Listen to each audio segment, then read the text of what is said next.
Jamie Donnelly seized his moment, and God bless the goalkeeper. I don't know how to say this other than he kind of bummed it in, Raw. In basketball, if you're going to hit the backboard, you shout glass. I do wonder whether Donnelly, as he hit that shot, did call arse in the expectation it would hit the bar and then hit Ortega on the arse. He bummed it in. He bummed it in. Stefan Ortega. We back like Jalen Hurts after an FA Cup weekend. Oh, remarkable intrigue. League One cellar dwellers Plymouth Argyle treat Liverpool like Kendrick Lamar treated Drake. Manchester City concede a wonder own goal Galazzo against League One Leyton Orient, but survive to tell the tale. Just poor Tottenham experience exits from both domestic cups in the space of 3 days. Hello darkness, my old mate. And Goodison Park's last ever FA Cup tie, as Everton at Lake Montoya watching his girlfriend in Temptation Island. Montoya, por favor! And to discuss all it means in and of itself, and in terms of the deeper repercussions I don't see, it's the Crown Prince of Harrogate from The Athletic. My friend, it's a joy to say, it's part of the game, innit? To Mr. Rory Smith. I know too well the Montoya por favor thing. I don't know why I know that thing. I don't know why so many football clubs have tweeted it, but it upsets me and it makes me sort of feel as though culture maybe is dead. Oh, mate, I didn't even know it was alive to be dead. I thought it died a long time ago. But there's a little bit of Montoya in all of us, isn't there? Por favor! But Raw, talking about por favor, after we finish podding, I'm actually getting on a plane and flying to England for a game which is profoundly personal. Wednesday night, Merseyside Derby, not in the face, which will be played under the floodlights. First of the big last, really. The last ever Merseyside Derby at Goodison.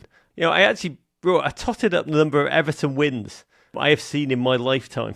And there are so unbelievably few. It's actually borderline madness. But whatever the score, it's incredibly overwhelming to think that this 132-year-old stadium, Goodison Park, the first ever purpose-built football stadium in England, that really, it's a relic. It is a relic, a musty old relic, a grand old relic, an uncommercial link back to a purer time of football. Symbol also, honestly, of Everton's faded greatness, which will rise again, no doubt. But I'm fascinated. For me, and millions of Liverpool area football fans, honestly, both blue and red, it is a place of deep personal biography.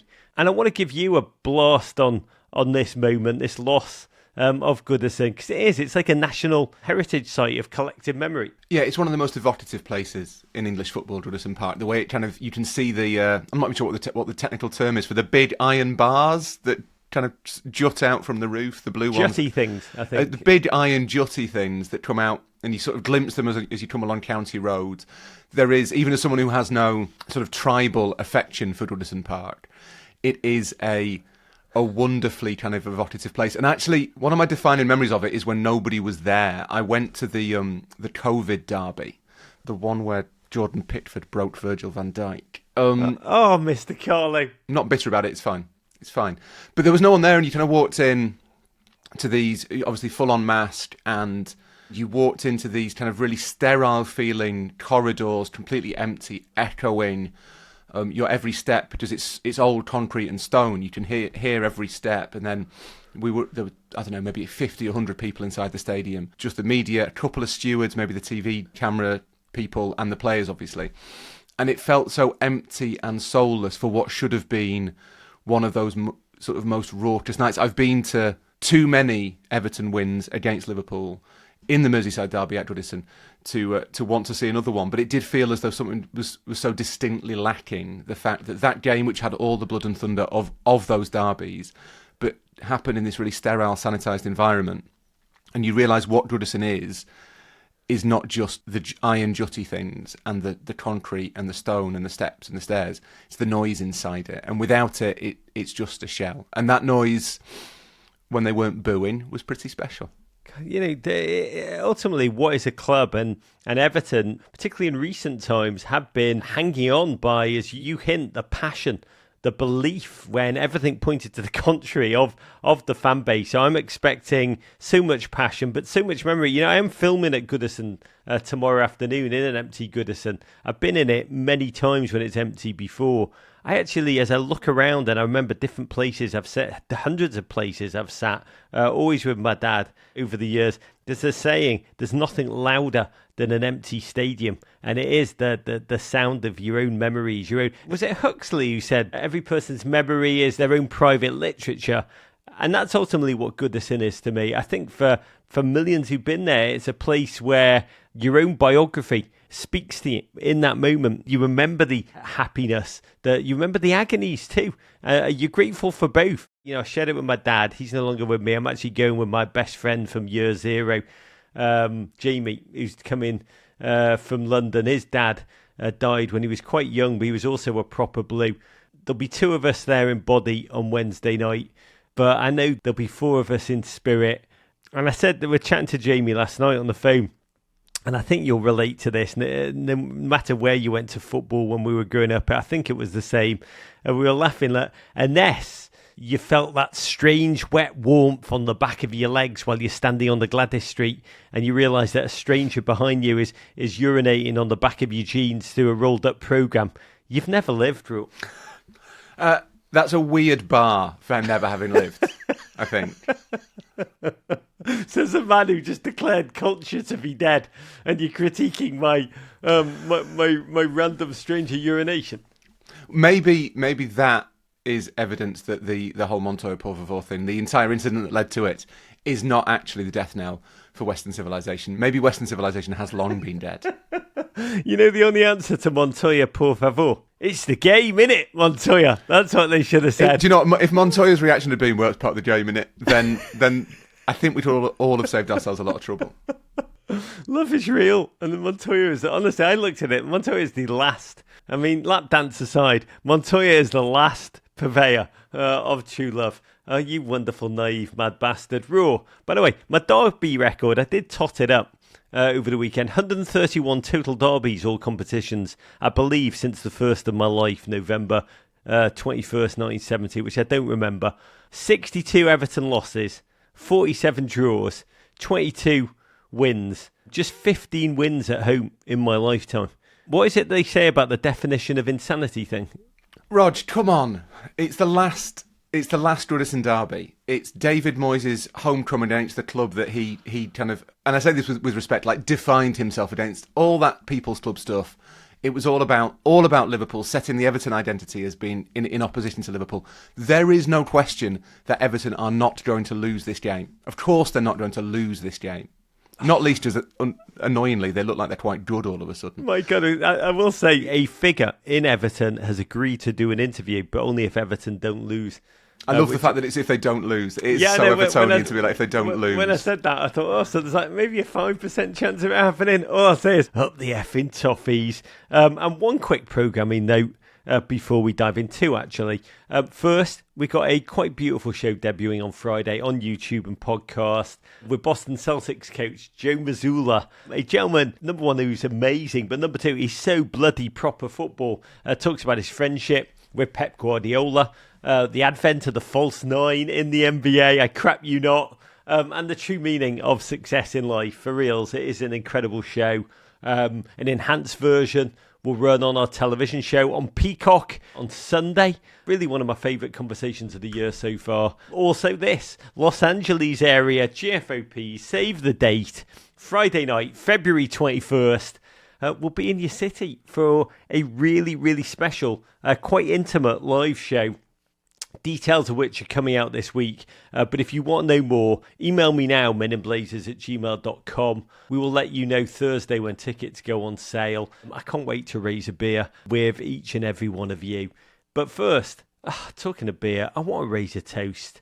My third first Michelob Ultra of the day to all you Philadelphia GFOPs. Raw, we just had the Super Bowl last night. It was almost like a blow-by-blow remake of Arsenal 5, Manchester City 1. And amongst the most interesting things in a pretty uncompetitive game was really just a number of footballers, our kind of footballers, who were there. Lionel Messi, Suarez, Busquets, Alba from Inter Miami, Anton Griezmann, and Koke. I know Grease is a huge, huge American sports fan, but to fly in, I think hours after the Madrid derby is proper passion. And Manchester City dispatched Rodri, who honestly would have watched the Chiefs play as mystifyingly badly as his own team.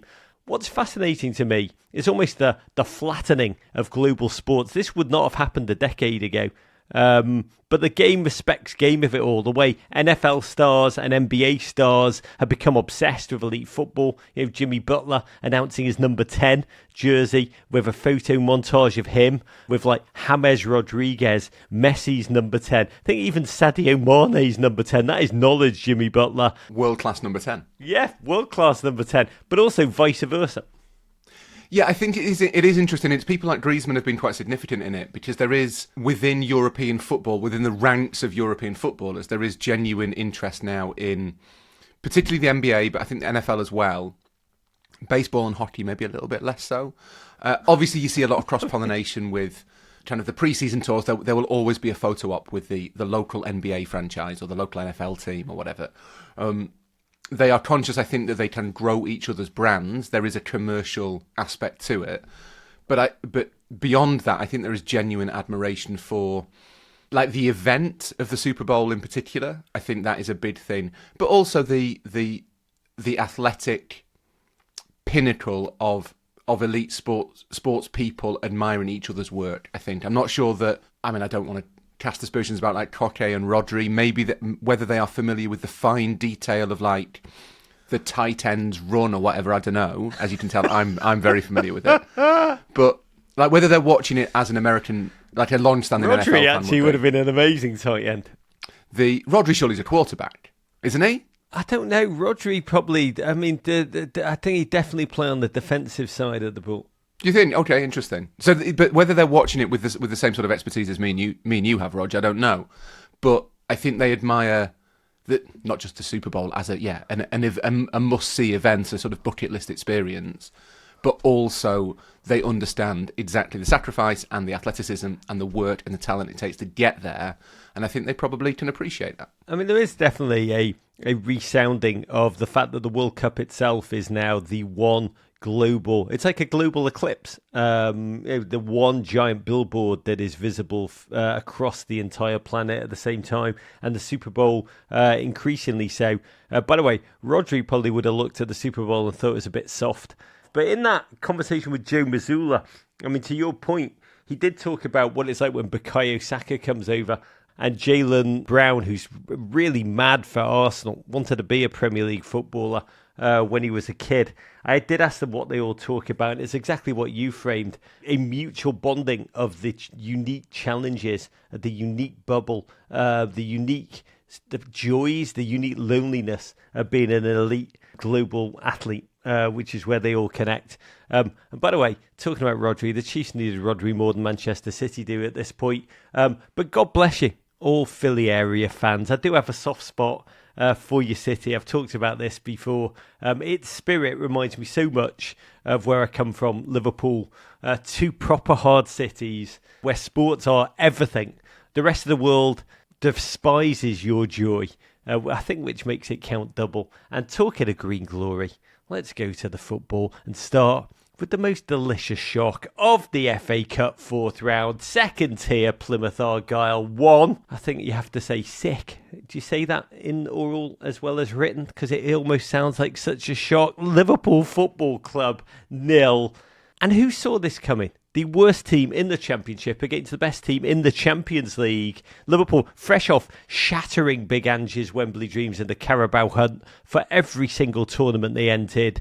They always seemed too perfect, Liverpool. I did talk about this going in. None of it made any sense. Plymouth, though, what a fascinating story, on the brink of true financial danger until saved by American owners of who I'll talk in 1 minute. But a real passion play as a club down there in the southwest tippity-tip of England, not super moneyed. But the Championship, which they've risen to, has not been kind. I think they'd won 1 in their last 16. But as I said on Friday in our preview show, if they can survive Wayne Rooney, this was my hope. They can survive anything.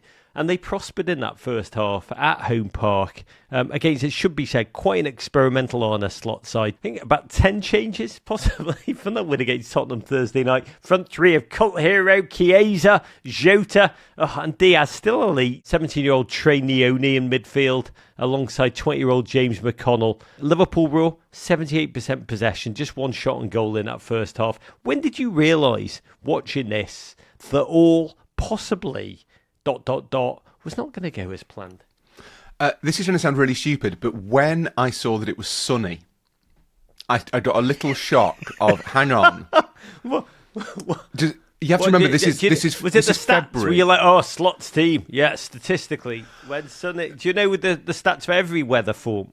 It's February in England. Yeah. So you notice when you turn the TV on and you think, hang on, that's sunshine. You think that's not normal. Do you not go, hang on, what is that? And then you say, oh, yeah, I remember that. Yeah, well, initially there is a sense of, hang on, I'm sure I saw that thing in July 2022. It looked very much like slightly tricky conditions to play football in. It was a really low sun. This is not making excuses, but it was a low sun. And you could tell in the first 2 or 3 minutes that all the players, Plymouth as well as Liverpool, they were trying to shield in their eyes, trying to figure out, they were squinting a little bit. And because you're conditioned by the FA Cup to think, okay, weird things happen and strange things have explanatory power and anything is possible. You saw the players looking a little bit uncomfortable in the surroundings. I suppose that must have been what it is, that they looked a little bit like they were a bit kind of thrown. They looked like English people when they see the sunshine for the first time after a long winter. And you thought of that moment, okay, actually this is tricky for Liverpool because home park where Plymouth play is a traditional English ground. It's tight, it's atmospheric, it's intimidating. It was obviously packed for the visit of Liverpool. And you realised at that moment, okay, Liverpool are going to have to be up for this because Plymouth will be up for it. And yeah, maybe it will be something strange like a low sunshine that just serves to even the odds a little bit. It just gives that slight element of unexpected chaos, and that's where cup magic happens. I'm laughing at you, but whenever I see Everton play in all blue, when they wear the blue shorts as well as the blue top, don't quite know the statistics on it, but I just assume we're dead. And so, I'd laugh at your son explanation, but it's actually more sane than my all blue shorts, polyester, self-sabotaging theories. But the FA Cup, we see it as a tournament in decline, but it can still conjure beautiful, poetic, quite surreal moments. And that's what happened in this game. A game cut almost from green dreams. 53rd minute, Harvey Elliott had his hands in the air like he just don't care in the penalty area, and Ryan Hardy, 27-year-old journeyman, I think from Scotland, started in Rangers' youth system, kind of worked his way down from there, made no mistake, finished as sharply as his barber did on his line-up and charged away in shock and delirium. And Liverpool responded by sending on Darwin. But it made little difference. Got to say, Plymouth were it was like the green mean machine or whatever you call it. They kept coming. Hardy hit the post again from close range after some defensive chaos. The Reds, without Virgil, defended pretty much like, they actually reminded me of Everton. And the attack, for all their dominance, created almost nothing. I think you had some erratic Darwin decision-making in the final third that kind of kept things scoreless. How did you understand watching this second half when Liverpool had so much bloody time to respond, their inability to do so? The best team in the world, according to many before this one, unable to create, to score against the Championship cellar dwellers. I mean, I think first and foremost, Liverpool deserved exactly what they got, to be perfectly honest. Like, there's no excuses for Liverpool. There's no kind of bad luck story. There were a couple of saves late on from Plymouth's goalkeeper, who's 8 feet tall. But there was no really sustained pressure, to be honest, where Liverpool looked like scoring. I thought the names on the team sheet that started, the ones you'd recognise, Harvey Elliott, Luis Diaz, Federico Chiesa, Jota, were largely appalling, completely anonymous, and did very little to kind of grab what was very clearly from a very early on, like a difficult game. You expect one of those players to really grab the game by the scruff of the neck to kind of set the tempo and say, look, this is tricky, these aren't bad, they're well organised. You need Luis Diaz to say, actually, I am a cut above everyone else on this pitch, so I am going to determine what happens in the game, and none of them did it. I thought things got a little bit better when Nunez came on, just because it gave Liverpool a bit of an attacking focus. But the big issue, I think, was in midfield. That was the core of the issue, because this will sound like bitterness, Rog. Liverpool didn't have to do much defending. Plymouth didn't really create anything. You spent quite a long time in the second half with Harvey Elliott playing at centre-half, because Liverpool were just kind of camped in Plymouth's half, and they were relying on Jarell Quansah to just solve all the problems at the back. And to be honest, it kind of worked. Plymouth didn't look like getting a second apart from that Hardy sort of chance. The difficulty was that Liverpool didn't have anyone who could get the ball to the attackers. Liverpool's strength, the experience, the quality was all in that front three, and then when Nunez came on, the front four. But they were completely starved of the ball, and when they did get the ball, it was slow. They had two or three players around them. There was no movement, there was no inspiration, there was no real energy in the performance. And I think that was testament to the fact that not only was it not a very coherent team, that you kind of had it... Do you remember like cut and shut cars, where you'd get one car, the front end of one car, and you'd like glue it to the back end of another, and then you'd sell it, and it would be on the news because it was dangerous. It felt like that. You just described Chelsea Football Club. Kind of like Chelsea Football Club. It was the front end of kind of a really high-class Jaguar, and the back end of a Vauxhall Corsa. You'll have to translate that into American. But then there was just no engine at all. That was my convoluted car metaphor. What do you call those cars? Shunt and what? Cut and shut. Cut and shut cars and the sun. That's what on the slot. So, lads, tactically, it was the sun and the cut and shut car thing. We're not doing either of those two again.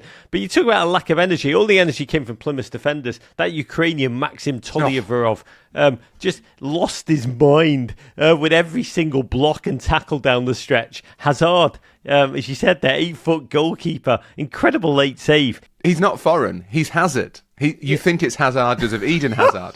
He's called Connor Hazard. Connor Hazard, all right, mate. That save, by the way, which didn't get enough love, I thought, from the commentator. That save down the defending from Darwin was immense. And that is how the Premier League leaders are knocked out by the team bottom of the Championship. 43 places separated these two in the league pyramid.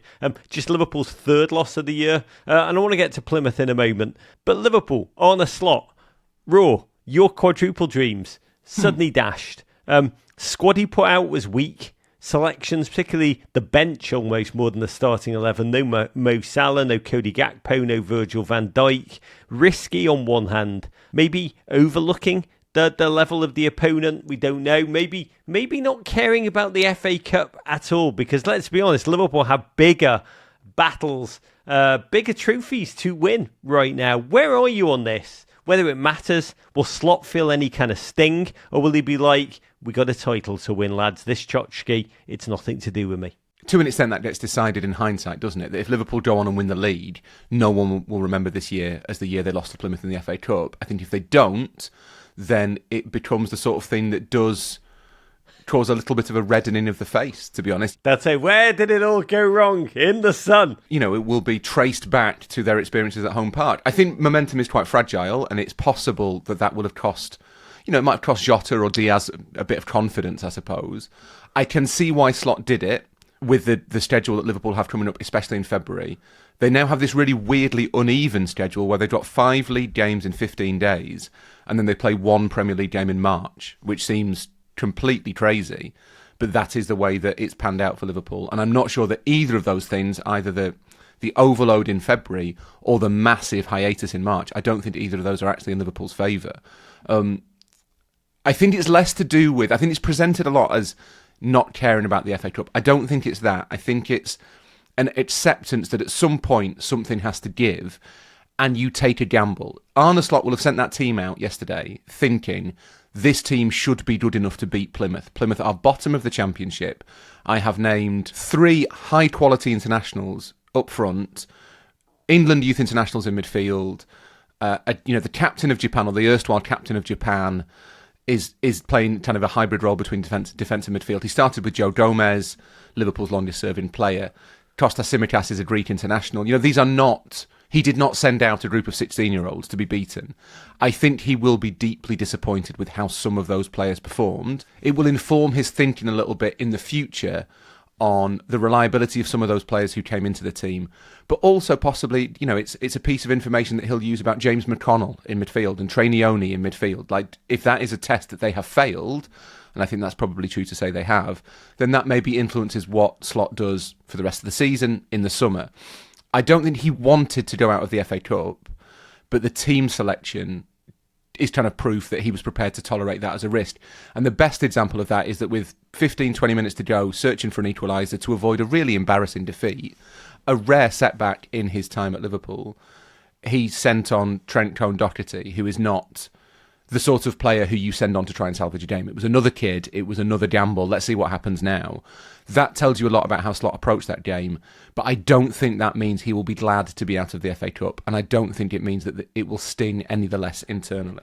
He didn't have a lot of options on that bench, and that ultimately was what did him in on this day. And I pity whomever Liverpool Football Club play next. Checks notes. Oh, raw. That's a significant point, I think, because if Liverpool don't win the derby, then it's probably forgotten. Then the narrative around Plymouth becomes, well, Slot did it, he had to do it, and it's worked as they've won the derby. If Liverpool don't win the derby, then all of a sudden they've had a really bad week.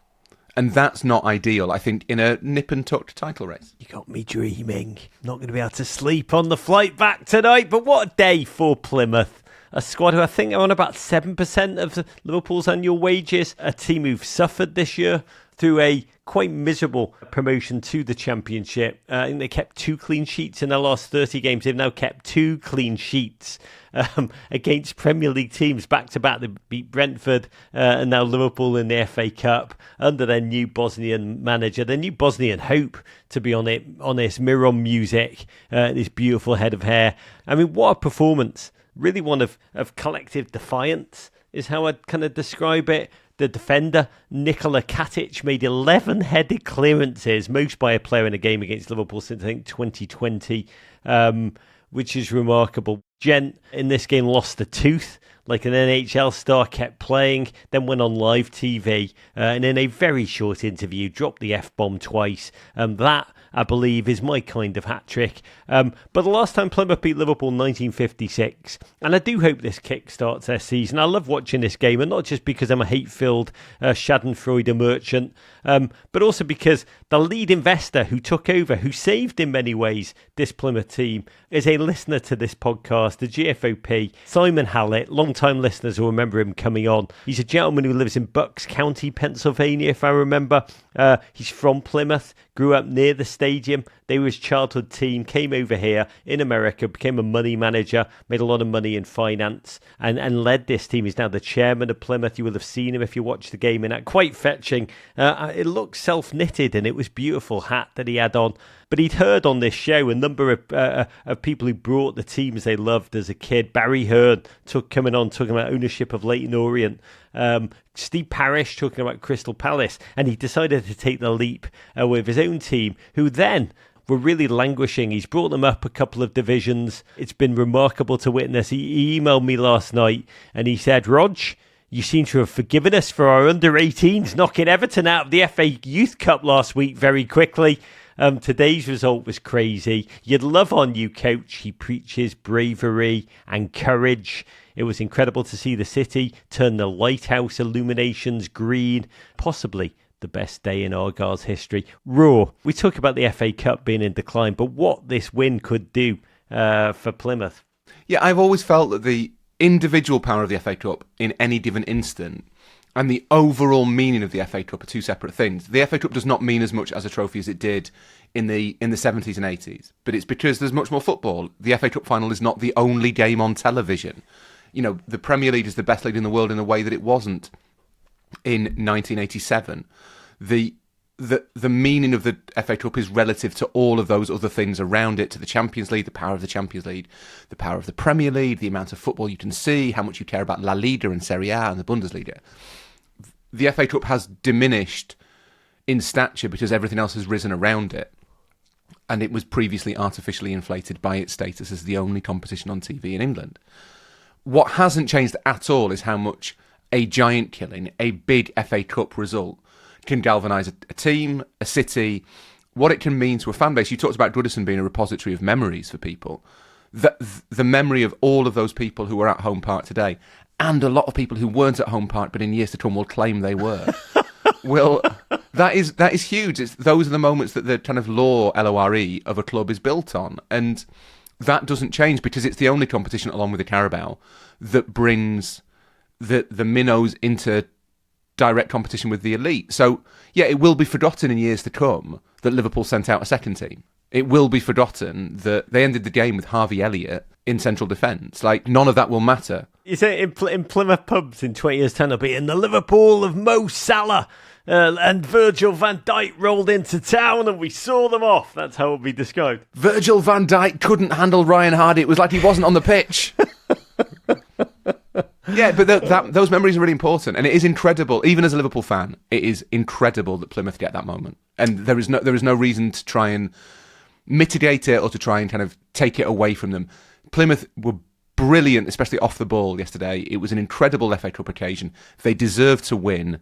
They stopped Liverpool playing completely, and they now hopefully go and get another brilliant draw against another Premier League team in the 5th round, because financially that's a massive bonus. But in terms of the memory and the psychology of it, they have their hit from the FA Cup, and it will mean everything to them. The Pilgrims. GFOP at Gap Golfer tweeted us, a team in green beating arguably the best team in football. I hope that's a sign of good things to come later today. Hashtag fly, Eagles fly indeed. Yesterday was possibly in world history the greatest day to be green. Also yesterday, Aston Villa 2, Tottenham Hotspur 1. I hate for you Spurs fans, I really do. Last Thursday, I will say, watching Tottenham Hotspur arrive at Anfield with that 1-0 Carabao Cup first leg lead, then get absolutely creamed, smashed, overpowered, out-muscled, out-passed, truly destroyed by Liverpool. The way Liverpool had their way with Tottenham, it was about as easy as watching children have to play on the highway. It was like almost impossible to look at. It was like a human agony. They left with Richarlison joining 10 others on that massive Spurs injury list. Those injuries, this is a terrible analogy. I do apologise, but I had a dream. Is it better than my car one? Your car one is like genuinely Pulitzer Prize winning compared to. I was in bed thinking in that dream state about Tottenham, and I was like, they are not unlike the Russian army at this point, where they're just like, we got no more conscripts, no soldiers, and they're like, prisoners, let's field the prisoners, and then they're like, no more prisoners, so they're like, okay, let's get North Koreans to fight. I mean, Spurs are just playing anybody they can, including a debut for poor young 19-year-old hype footballer Matthias Tell, in from Bayern Munich. But my God, you look at this Spurs team, winning breeds confidence, and just watching this team take the field, you see exactly the opposite occur. Just beleaguered by injury, fearful stuff, and oh my God, it was again hard to watch. 57 seconds in, almost no surprise when Porro, way out of position. Spurs defence, the space between those defenders was just like, the only thing I've seen that was like that is Bill Belichick and his girlfriend's age gap. Rodgers fed Jacob Ramsey, ran in, wrapped a shot. Oh my God, it went right through poor Kinski. Just a goalkeeper flapping in terror at the outset there. Raw, that opening goal was almost like the greatest hits of Tottenham this season under Big Ange. Just a team bleeding out on the field before our eyes. Yeah, and as you say, it comes from the fact that their confidence has been sort of steadily, reliably drained from them, that there must be no kind of relationship. We talked about cohesion in terms of Liverpool, but it must be, and I think Postecoglou said this after the game as well, it must be impossible for Spurs to have any real sense of like who else is on the pitch with them. They're just sort of looking around, and everybody, all of their starters have dropped like flies, and now it's just this sort of ragtag motley crew of reserves and kids and walking wounded. And yeah, it's not a surprise that they look flimsy and fragile and delicate, because that's exactly what they are. God bless the travelling Spurs fans who got to dust off their Daniel Levy out song, probably quicker than even they imagined. 89 minutes still to play and they got to sing it. Hard to watch. Spurs backline so jerry-rigged at this point, midfield so fragile, Villa just ran through at will. It's only Marlon's miscalibration, and I've got to say, Kinski's reflexes, he was tenacious, he did keep Spurs in it. Sonny missed the golden one-on-one, hit it right at Emi Martinez, I think played by Mikey Moore. But second half, Basuma thrown on, His drive propelled Spurs forward for a flurry. They flew at Villa's backline. You knew they were kind of leaving themselves super, super open as they did so. Just total agony as Rodgers kind of put the game away. But on came Marcus Rashford, 66 minute. First game of football, is it 59? Agonisingly long days for him. Who Barney Renee quite brilliantly called a post-truth footballer. A man whose extreme celebrity almost eclipses anything that he ever has to do on the field. Lord, I've got to say, I wish this man, humanly, so well in this moment. Came on with a nutmeg and Porro. Looked, I think, hungry, but understandably rusty is how I'd describe it. What was it like for you to watch him take the field? What emotions did you experience? Because he looked a little lively, but it was so odd seeing him in an Aston Villa jersey. It was a bit like seeing Aaron Rodgers in a Jet shirt. Yeah, there is something really weird about that. A player who you've only ever seen in Rashford's case in one jersey. And it happens when you get players who've played at a club for an awfully long time. I remember Cristiano Ronaldo signing for Juventus, and he looked unusual in a Juve shirt for quite a long time because you thought, well, no, you wear white, Cristiano. That's your job. You wear white. Lionel Messi in pink, for example. Who else has Lionel Messi played for? Inter Miami. He's a started his career at Inter Miami and will finish his career at Inter Miami. Dreamed of it as a kid. I think, in fact, speaking of dreaming of things as a kid, did John Duran not say that he'd been watching Al Nassr as a child when he signed for the recently enriched Saudi Arabian club? It's quite a line, John. I know. He's just such a football anorak. He just didn't care about the Premier League, didn't care about the big. He was always just mining the smaller leagues for his footballing passions. Maybe John Duran assumes that 2 years ago is when he was a child, and perhaps legally he might be right. To be honest, no, I think it is really strange seeing Unai Emery's mind. That's not a stretch. But quite possibly, it is strange seeing Rashford in a different kit. But I'm the same as you. I think it's on a human level, you want him to find some sort of happiness because it had become so toxic and so difficult at United. On a sporting level, it's a fascinating experiment because, as you say, as Barney said, it's difficult to know how good Rashford is. Is Rashford a sort of generationally gifted striker, as Unai Emery thinks he is, who has been mistreated by a succession of Manchester United managers?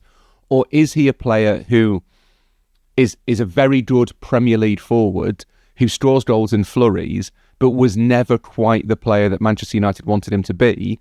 Weirdly, it's at Aston Villa that we might kind of start getting an answer to that question. We'll only know when Marcus Rashford's anonymous sources stop briefing the press that Villa players want Unai Emery out. That might be it. I mean, if he can get Unai Emery out of Villa, then that would indicate that he is truly at the top of his game. Talking about top of his game, down the stretch, I got such a kick out of the Spurs fans singing Mauricio Pochettino's name down in the Embers. I thought, for a second, they were just all big US men's national team fans. And I remember the old golden days of yore. You don't know what you've got till it's gone. As Shoney Mitchell, who probably would have been proper Tottenham, once told us. New boy Tell did score late, God bless him. Much needed, barely got any service. And then when he did, a beautiful ball played to by Kulu, he kind of outstretched his foot with just a chef's kiss, an impudent flick, I think you legally have to call it, but that was just ultimately a mere detail. Villa into the fifth round of the FA Cup for the first time in 10 years, and they are really a reborn giant that most Spurs fans wish or long that they are. But we've got to focus on Tottenham Raw. All the familiar tropes of Spurs agony there to see. The deflation in defeat. Big Ange just hugging himself quite mournfully on the sideline as his team sank again. Dan Levy, the chairman, looking on somberly from the executive boxes. Ange's second-year guarantee now down to just a Europa League or bust of the trophies coming. On one hand, it's no humiliation to lose away at Aston Villa. But watching that game, just the hollowing out of hope, I think, is what is doing them in. That will drag you down. Thursday knocked out the Carabao. Sunday knocked out the FA Cup. 14th in the Premier League. 21 defeats in 46 games under Ange. There was not a moment in this game. I mean, quite literally there wasn't a moment, but symbolically when you thought before the game, during the game, it never felt in the realm of possibility that Spurs were going to win this. And I think for Spurs fans, that's what's unforgivable.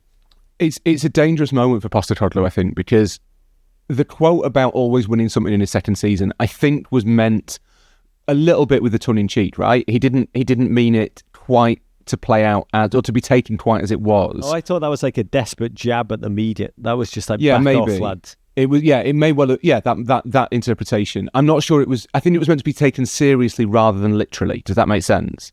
But the problem is that that's not really how the media or football fans work. So it's been taken literally and it's been seen as a kind of right, and that's your job now. But particularly because of the circumstances that Spurs are in the league, he kind of needs it. He needs a run in a competition. And they did really well in the Carabao Cup. I think he made the point. They played both Manchester teams, United and City, to get to a semi-final against Liverpool. Unfortunately, they ran into the old Liverpool, not the new post-Plymouth Liverpool, and they got beaten by a team who are better than them, partly because Spurs had all of their players out. The fact that they've fallen in both domestic cups in the space of a week, in the space of less than a week, 4 days, it does mean that now it looks an awful lot like their whole season rests on the Europa League, because if they don't win the Europa League, then not only are they probably not in Europe next season, but Postecoglou kind of has made this rod for his own back, where he's not delivered on the guarantee that he maybe not literally meant, but that he did seem to make. I think he won't get sacked because there's no viable alternative at this point. And I think that it's quite valuable to Daniel Levy that Postecoglou is there taking some of the heat off him. But without winning the Europa League, it's hard to see Postecoglou getting a third season at Spurs, which seems harsh, but it is kind of how Spurs operate.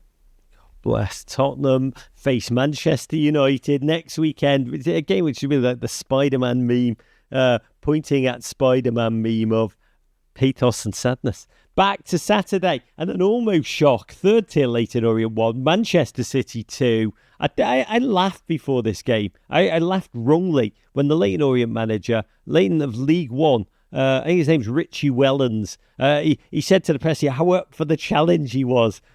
He said, our analysts have been in their element this week. We've been watching clips of Manchester City playing PSG, Arsenal and Liverpool. We've sensed vulnerabilities there. And when I saw that, I thought, as if that's like me saying, I've been studying the way, the moves that, people who date supermodels make, and I'm going to make it my moment. As if I guess I was kind of like as if Leyton Orient could do what PSG players, Liverpool players could, and how little did we know, Ro? It was again classic FA Cup fare, wasn't it? That this was Man City looking slightly vulnerable going in to a team that they should beat easily in a tight, compact, very English stadium, the biggest game of that club's season. And all of a sudden, strange things happen. God bless those strange things. These two teams, 46 places in between them. And God bless Leyton Orient, made me look like an idiot, made good on their word, attacked the moment without fear was really the motif for the weekend. Yes, an experimental-ish City lineup, but yes, a City lineup bolstered by that $240 million extreme January transfer makeover, second most spent in that window ever. 23-year-old Nico Gonzalez, latest human, to be jammed in there in the Rodri-sized midfield role. $63 million signing from Porto. Vitor Ace, 19-year-old centre-back, also in the starting lineup. Egyptian Prince Marmoush led the line. But Leyton Orient didn't care. They ran around with so much bloody fizz in that opening. Played balls over the top. Gnashed their teeth. 16th minute. Jamie Donnelly broke across the halfway line. Picked up some slop from a downed Nico Gonzalez. Looked up. Seized his moment. Just drove low, straight, true. It's like Wayne Rooney-esque. Wayne Rooney came on this show and he said when he fires one of his signature half-court shots, he said, I asked him once, what goes through your mind? And he said, I think only of the goalkeeper. I think, don't try and save it, lad. All you're going to do is embarrass yourself. By the way, that sounded like wisdom to me when Wayne said that to me. But the other option for the goalkeeper, Wayne, is just like to admire his shot as it flies into the net, maybe with their arms crossed. But God bless, I thought of Wayne, because the way Ortega kind of just like in fear, just backpedaled, flailing, panic like a German road deer caught in the headlights. Ball hit the underside of the bar, and God bless the goalkeeper. Listen to Wayne Ortega. I don't know how to say this other than he kind of bummed it in, Raw, which begs the question, can a goal be both brilliant and utterly slapstick in equal measure. Yes, because that goal was. It was an incredible... The technique on Donnelly's hit is incredible. The fact that his first time, the ball's moving, and he floats it perfectly. Well, I say perfectly, not perfectly. Does it hit the bar? He meant Nearly perfectly. He meant it. In off the arse, he shouted. In US pickup soccer circles, is the concept of calling nutmegs a thing? No, in basketball, if you're going to hit the backboard, you shout glass, I think, as you take the shot to show you meant it. So obviously, as a proud coach of an under-7s team at the moment, I am a successful coach of one of Britain's buzziest under-7 teams.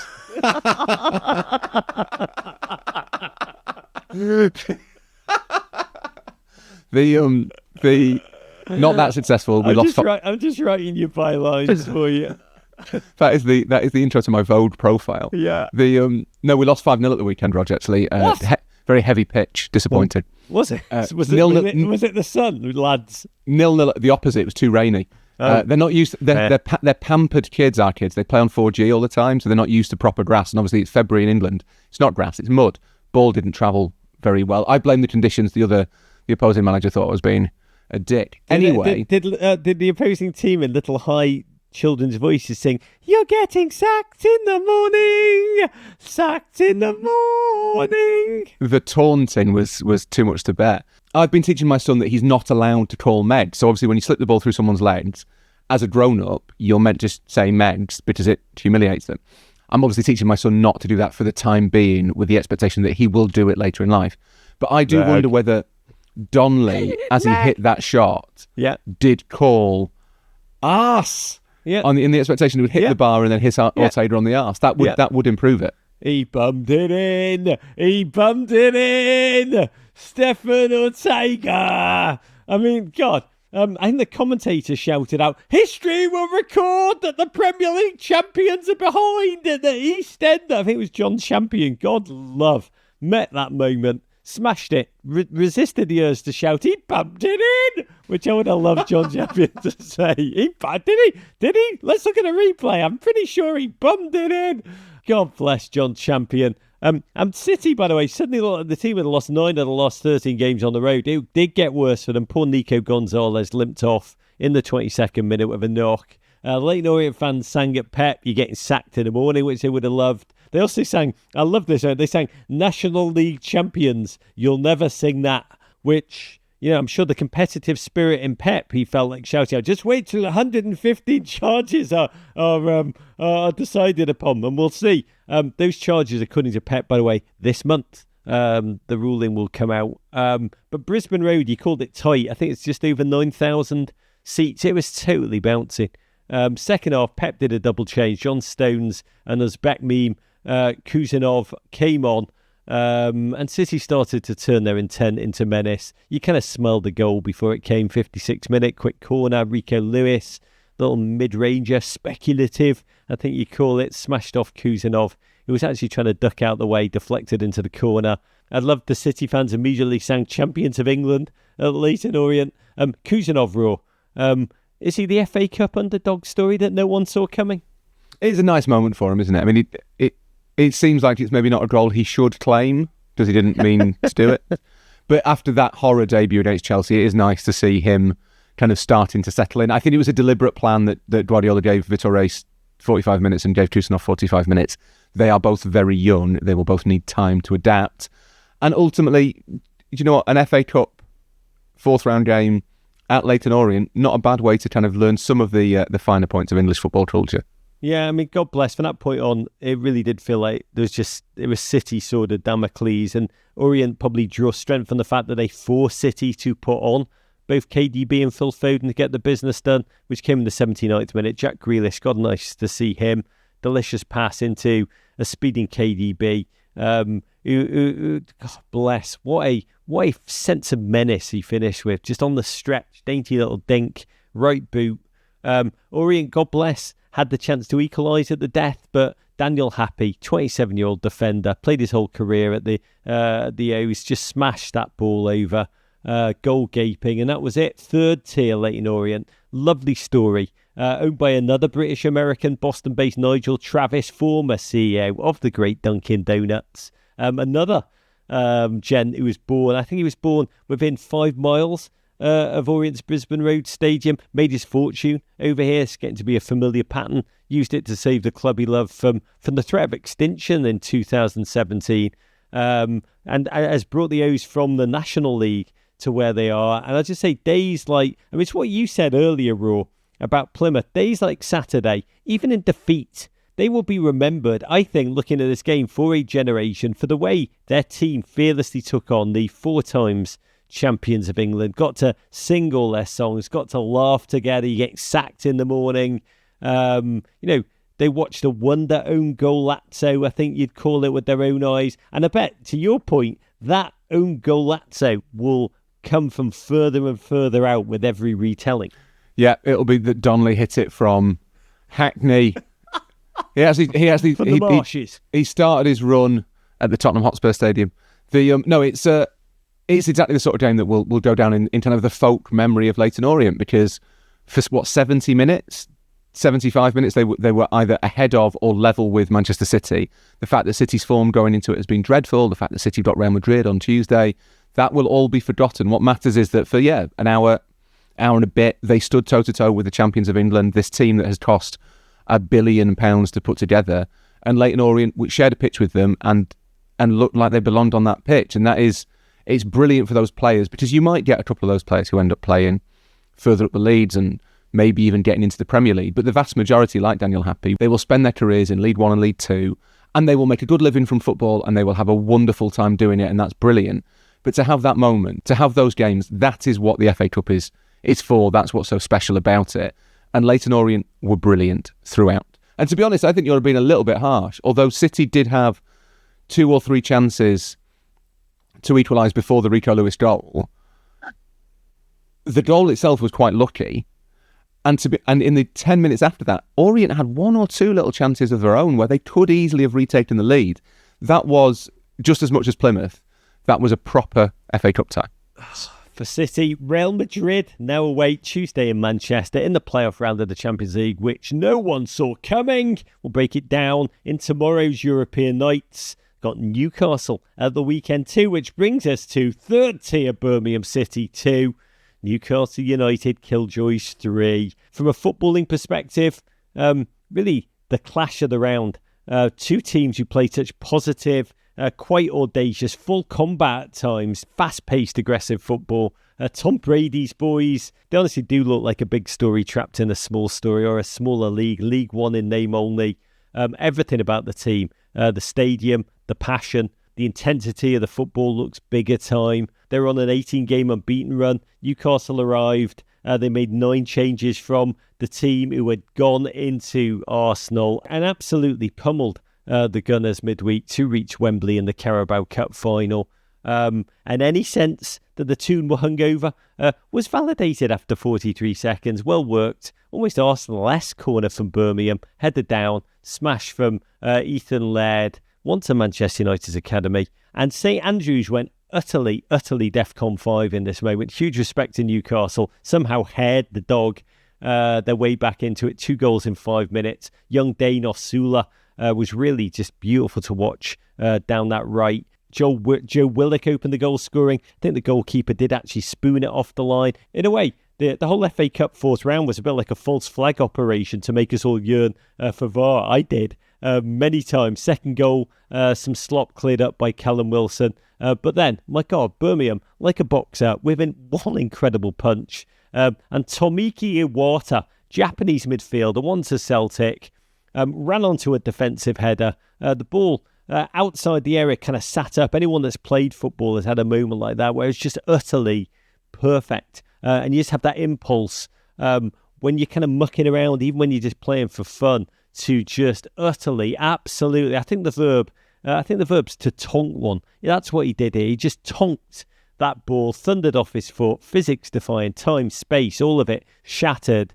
Looked like CGI, honestly, the goal. And Martin Tyler Raw, I don't know if you had him on English TV. We had him. He watches incredible goals, particularly Liverpool ones, and barely says anything. He's just like, go.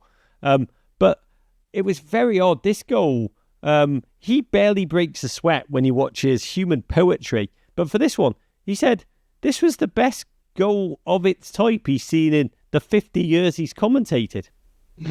I did not. We did not have the experience of Martin Tyler on British TV. That is unusually effusive for Martin Tyler, as you say. It was amazing, the goal. He must have really liked it. Yeah, I mean, that was kind of like, it's kind of hyper. I was like, it was like, you can't kid a kidder, you can't hyperbola a hyperbola. I was like, Martin Tyler, what are you on? It's good. It was a great goal. But maybe he got swept away with the circumstance of it, with the romance of the cup. Maybe he is just an old romantic. Like Montoya. The game became... What a por favor. Martin Tyler, por favor. The game became combative in the second half. It really did. It was like watching a war of attrition. I think it was 7 yellow cards, just recrimination, revenge, vindication, nasty. Fantastic to watch Snide stuff. At the end, football broke out. 82nd minute, Joe Willock again finishing off. Was it Livramento?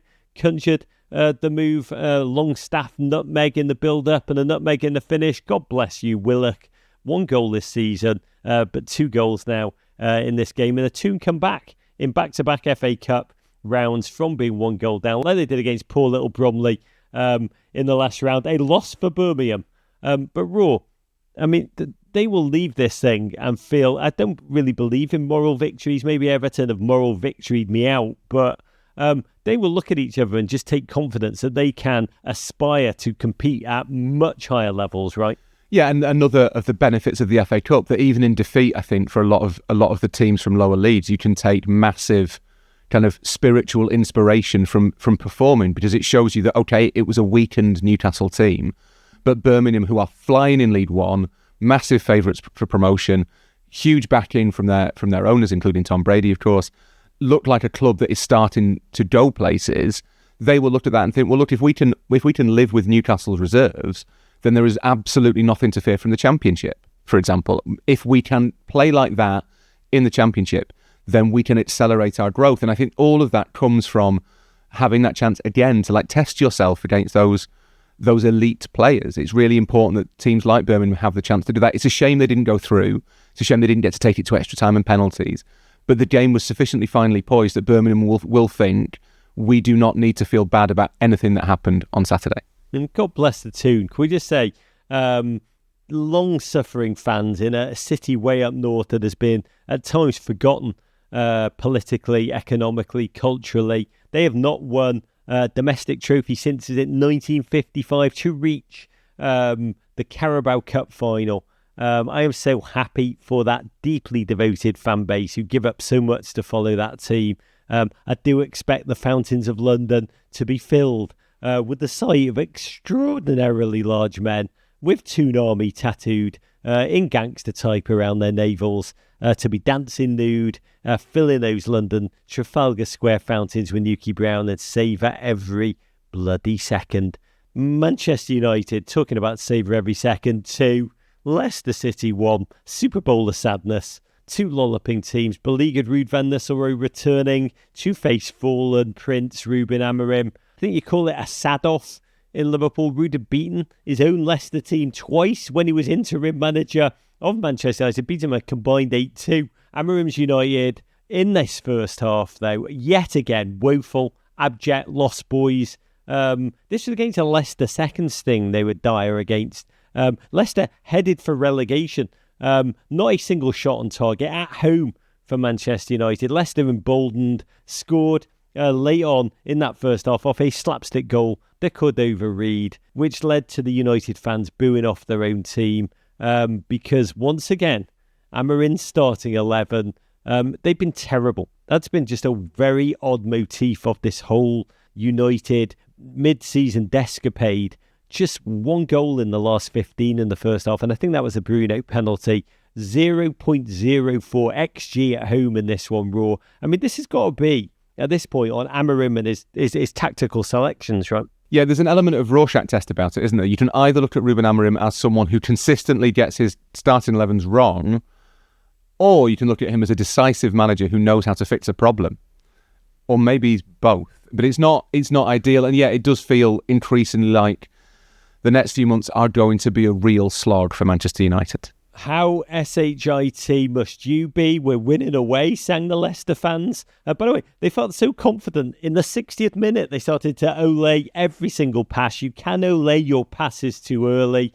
Let history remember, Ruud van Nistelrooy was 22 minutes away from winning as many games at Old Trafford this season as Ruben Amorim has. But then Garnacho came on, changed the game. It started to play the ball long, stretch that rear guard, create a fear.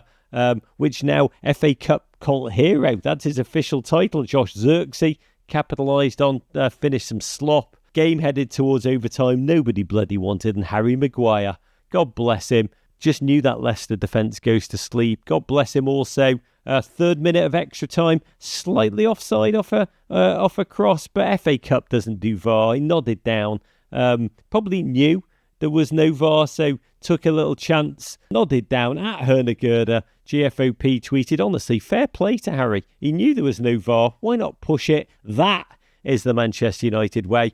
But Raw, that rule against celebrating against the former club, God bless Harry Maguire, totally ignored it, gave it the I am the resurrection. Correct work, Rory Smith. Can I get a ruling? It is my view that there is a statute of limitations on the celebrating against former clubs, and Harry Maguire has been away from Leicester for long enough that he has quite possibly forgotten he ever played for them. It's lovely. By the way, sometimes the correct explanations are the most simple. God bless Ruben Amorim. United, another feel-bad win. His team keep chugging on, though, in the Europa League, in the FA Cup. They are alive. You've got to wonder whether it will feel like a toupee for a bald man if they do win this, a little bit like it was for Ten Hag, who, remember, did deliver Carabao and FA Cup glory to no avail. One small note from this game. Leicester City had a 15-year-old Jeremy Monga on the bench, born July 2009. The hangover was already out. We often talk about the Larkin poem ambulances on this show. Larkin wrote that when you hear an ambulance in the street, you automatically say publicly, oh, poor soul, but really you're thinking about your own distress and the fact that it will be one day you inextricably inside that ambulance. When you hear there's a 15-year-old playing football, Raw, I think it's the same. The inner voice, it's about you. You're saying, oh, that's young. But inner voice is saying, holy crap, what was I doing when I was 15? Where did it all go wrong for me? I quite liked using those things to date it, though, because that means that Jeremy Monda was never alive when Cristiano Ronaldo played for Manchester United, which is astonishing. He has only ever lived. He's never known a Cristiano Ronaldo. He's never known a Ronaldo that was even half as good as the Ronaldo in Ronaldo's imagination. Exactly. It's the same as my favourite way of dating anything is by the invention of the iPhones. I think that's much more realistic for people. So Jeremy Monga, again, is maybe the first player to appear on the bench at Old Trafford who was born when Instagram existed. God, Raw. Yeah, people come here to be bored about football, not to have their minds blown and probably their lives ripped apart by your pop culture philosophy. I thought culture was dead. Not that element. Dating stuff is never dead. People love dating stuff by other things. You mentioned Facebook's a good one as well. Jeremy Monga killed it, por favor. He's only 15. He can't be expected to kill culture already. In other games, Millwall shocked Championship leader Leeds in quite an old school nostalgic reminder of the days of good old violence old. Wigan lost to Fulham 2-1 in a game that, God bless the Wigan PR team, who marketed it as in honour of their former player Anthony Robinson return of the Jedi, which I thought was brilliant. But then Anthony didn't even play. Burnley topped Southampton on the road. Ipswich soared. Some real joyful respite for them. Smashing Sheffield Wednesday. And Cunha scored again for Wolves. As they did second tier, upwardly aspiring Blackburn Rovers. Let's talk for a very quick moment about Brighton 2, Chelsea 1. Your Seagulls secured their first FA Cup win over Chelsea since 1933. Don't think Jeremy Monga's great-great-great-grandfather was even alive then. A team, their fans quite despisey because of their predilection to rip away their best players. So this was a joyful day. My God, they booed every former player. I do think every Brighton fan must be at home just with the old Hall's throat lozenges after that yesterday. But that's how you bounce back from getting 7 smashed by you at Nottingham Forest. Really, Fabian Hurtzler, what a delirious win, and much needed for him. I think it was his first win at home since beating Manchester City back in November, back when everybody did. But Chelsea, Raw. Nico Jackson out to injury. Probably couldn't believe that he fielded Nkunku. Who was genuinely couldn't seem arsed. Against Van Hecker and Dunk, who'd just been eviscerated by Chris Wood. And even though Bart Verbruggen coughed up a goal, Maresca's team were just cut apart. They were so bloody feeble in this one. Second goal by Matoma, exquisite. And technically, shouldn't it count double because Cucurella ended up flying right into the back of the net? It was just magical to witness. Well, that should, as you say, be certainly bonus points. Maybe it guarantees a home draw in the next round. I think it's important for Brighton. Brighton are the sort of team that they have been listing a little bit the last few weeks. They should be looking at the FA Cup and thinking we've got a real chance in this now, because Liverpool have gone, Arsenal have gone, Chelsea have gone, Spurs have gone. So you've still got Villa, you've still got Bournemouth. Both Manchester's. And you've got both Manchester teams. But it's quite an open field all of a sudden. So for Brighton, as for Fulham, say, you would be looking at thinking there's a decent shot here with a kind win and a decent draw. There's a decent shot here, certainly of a semi-final. And after that, who knows? Godspeed to you. 3 wins in 10 now for Chelsea. Quickly on then, because I'm old enough to remember when a certain podcasting duo, can't remember the names. Don't blame the duo. Yes, we're Raw. Nothing to do with the duo. Raw. When you're part of a team, don't amarim it on me. Try and separate yourself from like the rest of the team and be like, oh yes, they are very bad. I mean, we did discuss at great length about how they possibly were title challengers, but this is it. The season now down to a minor European competition at that, and I think you did listening to the Chelsea players. They're talking about, can we get 5th place? I mean, it's amazing. Just a lack of the lack of instinct of the team suddenly. The manager's substitutions terrible. The transfer policy being maligned yet again. That's brought in and spat out again. How Felix, Nkunku, Mudryk, Enzo Maresca doesn't help. Really misguided, I thought, after this game. He said if there's something good after a defeat, it's that we can now be focused on the Premier League and the Conference League. I just thinking about this Chelsea, and I love Maresca. If Roman Abramovich was still the owner, Maresca would be on the end of several texted, menacing question marks after that one. And the ball genius would be on thin ice, Rule. Yeah, it all comes down now. Not even the Conference League. Chelsea have to win the Conference League. I don't think doing so will give any real kind of benefit to Maresca, because the field in that competition is so much weaker than Chelsea that it would be genuinely embarrassing if they don't win it. They need to finish 4th. Maybe 5th, because England will probably get 5 places in the Champions League, but their season is over in terms of meaningful silverware. The battle now is to make sure they finish in the top 4/5, and that will not be easy because there's quite a lot of competition. Godspeed to Chelsea. They play this very same game again. Well done, Premier League script writers, this weekend, which brings us to, let's sully ourselves with Everton 0, Bournemouth 2. Final ever FA Cup game at Goodison Park for a team who've had quite a storied FA Cup history. So many of my happiest memories as a kid were watching them treat the FA Cup almost as if they owned it by right for a spell in the 1980s. The game itself was entirely predictable. 3rd time that Bournemouth have beaten us this season. We did it to ourselves. Raw. I actually Googled before the game. Do you know there's a fear of cherries, cherisophobia? I can believe that. Yeah, it's got stones in them. That's the problem. Yes, it's people who fear the stones. They look at the stem, then they think of a stone pulsing or just pulsating inside. And symptoms include, this is true, shortness of breath, tremors, weeping, screaming, fainting, which I understand, increased heart rate, loss of control, vomiting, and an urge to flee, which pretty well sums up the game, Raw, for me. If you watch Tarkowski's performance, and definitely how I felt, watching this entire SK, because we just did ourselves in.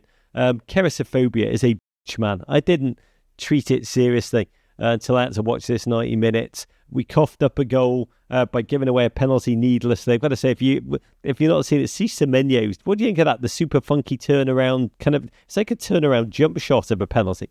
I'm all for playing with the form of how penalties are taken. I think it should be encouraged. It was avant-garde and brilliant. Everton just slop AF. There's no point in talking about it. Tark gave away a second goal. God bless. If you didn't hear David Moyes on the sideline shouting, Tate! Tate! For the entire 90 minutes. You'd think this was like Sean Dyche still. That's how bad the performance was in this one. Some nice moments. Late on, our new boy Alcaraz thrashed a humdinger of a free kick off the post that's got us buzzing. A Semenyo header off the line. Harrison crossed the ball against the post. I mean, there were moments, but that was that. Respect to the Tiny Cherries. They are the club we wish we could be. We now look up to them. We really do. They've beaten us 3 times. I am cheering for them. You've articulated how open this FA Cup is, and God bless the Golden War Cherries. But Raw, I want to get a ruling on this because I had a bad feeling. Maybe it was the Kerasophobia before kickoff. And I have a lucky hat, a lucky Roma hat, which I've worn 3 times under David Moyes, and 3 times he has won. And I didn't wear it ahead of this game because I turned to my youngest kid, Oz. I said, I don't think we're going to win. I don't want the hat to lose its luckiness before the derby on Wednesday. And he looked at me and he said, Dad, that's not how lucky hats work. But does it make any sense to you? Like protecting the luck in the hat for fear it will be destroyed? Or does that just undermine the notion that the hat has lucky powers whatsoever? Can I get a ruling? Well, as a man who has many, many superstitions, I think unfortunately I agree with Oz that acknowledging the luckiness of the hat and acknowledging that you're manipulating the circumstances in which the hat's look can be kind of deployed, I do think that withdraws the luckiness from the hat.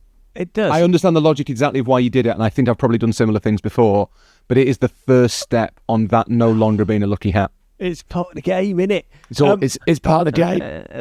Raw, can I just tell you, I have a lucky Lecoq Sportif Everton tracksuit top that I've worn for exactly 2 derbies. The one that we won, the Arteta derby that we won at home, and then I've got the beer still spilt down the front of it from that game. And then, was it 12 years later that I pulled it out? I dared pull it out again to air it for the luck for the Mr. Carlo game you were at, that we won again. And God bless, I look at it in my wardrobe as the lucky garment, yet I dare not wear it. That garment's so lucky that I can't wear it. It is very. I shouldn't say this because it's a derby week. It is brilliant that you've got not 1 but 2 lucky items of Everton clothing, and you have worn them a grand total of 5 times. That would suggest to me they're not that lucky.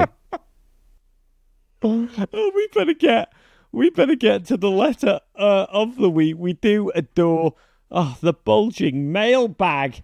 With your Ravens at meninblazers@gmail.com. Please keep sending us your ideas, your questions, your suggestions, your everything. You are amazing. We got one this week from a gentleman. I think his name was Julio Chavez. Lives in high desert, about an hour and a half outside of Los Angeles. And he wrote about how he's constructed painfully, beautifully, a reconstruction of a Liverpool area bar in his garage. He built it with his uncle. It's an Everton bar where he and his mates watch every Everton game, and it is just utterly sumptuous. meninblazers@gmail.com. Send us all your insights. Letter this week comes from Keelan Regan. Raw, do the honours. It's nice to think of someone building a bar in the desert and just outside the coyotes and the I don't know, adders or whatever they have in America in deserts. Just all they hear coming from that bar once a week is just boo, boo. They hear Julio say, "Should I wear my lucky underpants? Should I not?" No, I'm not going to wear them. Just the occasional bellowing shout of blue shite. And then the coffees and then shite. Yeah. Anyway, the letter is, and this is a good point, shouldn't a rescheduled derby be required to feature the teams as they were on the previously scheduled date? Not that David Moyes gives me pause. Okay, 3 wins on the bounce, and the fact that Everton are scoring gives me a little pause. I say they should be forced to recreate the old reality, bring back Sean Dyche and his tactics for the match. A grind it out 2-0 Liverpool win with no Everton shots on target is what I desire. Love and courage, YNWA, Reeds. God, can you imagine what the Everton players would do if they're like, sorry lads, by the rules of the game, that bastard Sean's got to come back. I love this question, Reeks. Raw, what's your response to this? You're probably all for it. No, because and I'll explain why. But I do think there was an example, possibly in Germany, not that long ago, where a game got abandoned during the match for some reason. And I'm sure that there was a problem over when they replayed the remaining 20 minutes or something, that the other team had fired their manager. And I think they might have had to, the guy who'd come in as the new manager wasn't allowed to take charge of the game for that match. So that it's not without precedent. In this instance, it does not matter because my dog could be in charge of Everton on Wednesday night and they would win. So I don't understand why anyone's making a big deal out of it. Everton are going to win whoever's in charge of it. It is the last Goodison Merseyside Derby. There is a small voice in my head that says, I kind of wish Liverpool were comfortably third, some distance away from the title race, because in that circumstance, I wouldn't really mind Everton winning the last derby. Or are you just trying to speak out your worst expectations to control them? I can believe that Liverpool might get a point, and I think if Liverpool do get a point in the context of where the league is at the moment, that's a really good result because it's just a bonus point. But I was worried about the derby when Sean Dyche was in charge. I'm worried about the derby now that David Moyes is in charge. I got to tell you, if when Sean Dyche was involved, I would have bitten your arm off for Hector, your dog, to be managing Everton. But Reeks, I love your question because I actually think about this a lot. You can't take a leaf out of Scher's book and turn back time. You really can't. Like, I think about this in games, and you would not have been quaking raw if Sean Dyche was managed. You just would not have been. You guys would have decapitated us. But to be honest, games, which is one of my pet peeves actually. When someone misses an easy chance in a game they ultimately, their team loses 2-1 or whatever, and after the game they say, oh, if he'd scored, the game could have been different. But I always believe, of course the game would have been different, because if he'd scored, you pick the ball up, move it back to the centre circle. Like, if Newcastle's first goal was judged not to have been over the line, right, and the game, they'll say, oh, the game would have ended 2-2, but it may not have done. If it wasn't a goal, the ball would not have gone back to the centre circle. It would have been in the, would have kept flowing from a completely different, and the whole game, the whole pattern of everything, everybody's future, the world's future would have been just butterfly wings, different, if you know what I mean, different mental states, different realities. Like if you took a piece off a chessboard, it completely changes, well, everything. So I don't quite know where I'm going with this point, but Reegs, you can't. I think quite often about that in the context of. Do you? Well, if a team has two chances in quick succession, people will say, "Oh, they could have scored twice." And you think, "Well, no. They could have scored once." Yes. Because if they'd scored the first one, the second chance wouldn't have happened. And there is a the whole of human history would have been different. Everything changes in every instant in a football match, and maybe that's why we love it so much, because you see all of these alternative futures constantly opening and closing their doors to you. Oh God, I'm just thinking, genuinely, my mind is synapsing, like genuinely Slumdog Millionaire, just completely different futures. But I can't stress, Rog. If only Beto would... Go on. I can't stress enough that in all of those futures, Everton win the derby. We will see. One of us, oh my God, what am I doing? Going in person. Reeks, I loved your letter. Enjoyed the game. I do think you will. Send us your postal... menandblazers@gmail.com. Reeks will send you a patch of thanks. Keep sending your letters, your questions for Raw and me to menandblazers@gmail.com. That is it for today. I've got to go and catch me plane to Manchester. Keep your eyes out for Rory and my European nights tomorrow. That Joe Mazzulla interview drops Friday. Find our full schedule across our socials. Sign up for our newsletter, which will tell you everything delicious you need for the weekend ahead. You can subscribe at menandblazers.com. Big Raw, huge hugs to you. I hope your theory of the derby plays out to a T. I've got to tell you, but you're a beautiful man, you Crown Prince of Harrogate. I'd take a point. Bite your arm off. My kid, when he said goodbye to me today, he goes, Dad, we're going to lose 2-0, and I bite your arm off just to lose 2-0. That's the spirit. This is Rog sending you big love. Let's not take a second of watching football together for granted, and courage.